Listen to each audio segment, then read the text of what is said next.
Akhirnya, Loli hengkang dari rumah Mami Eda, tempat baru anak Nikita Mirzani disorot.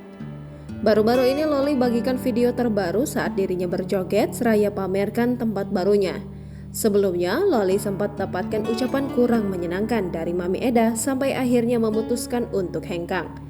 Anak pertama Nikita Mirzani, Laura Meizani Mawardi atau biasa disapa Loli, sejak beberapa waktu belakangan ini ramai jadi sorotan. Hal itu bermula dari percekcokannya dengan Nikita hingga sang artis isyaratkan tak lagi peduli dengan Loli.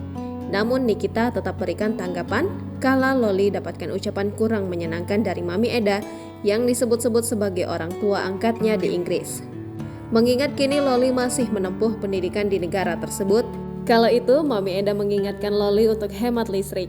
Tak lama setelahnya, Loli akhirnya memilih untuk hengkang dari rumah Mami Eda meski sempat mengeluh susah mencari tempat baru. Ditelisik dari Instagram pribadinya, Loli pamerkan tempat barunya sambil pamerkan aksi joget. Alhamdulillah udah punya tempat tinggal sendiri, tulis Loli dalam keterangan video. Tanpa menunggu lama, postingan Loli tersebut langsung ramai menuai beragam komentar netter. Banyak dari mereka yang ikut senang akhirnya Loli memilih untuk tak lagi menumpang di Mami Eda. Sebelumnya diberitakan Nikita Mirzani tidak terima jika anaknya dimaki oleh orang lain. Menurut Nikita Mirzani, mahalnya listrik sudah menjadi resiko Mami Eda yang mau menampung Loli di rumahnya. Salah satu netizen lantas menyinggung soal Nikita Mirzani yang sebelumnya mengaku telah mengikhlaskan Loli.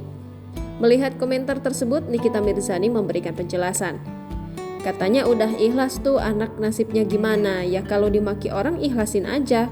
Nah emang iya, tapi jangan sampai kedengaran di kuping gue. Anak itu tetap gue ikhlasin, tapi orang yang menghina yang bakal berurusan sama gue, tegas Nikita Mirzani.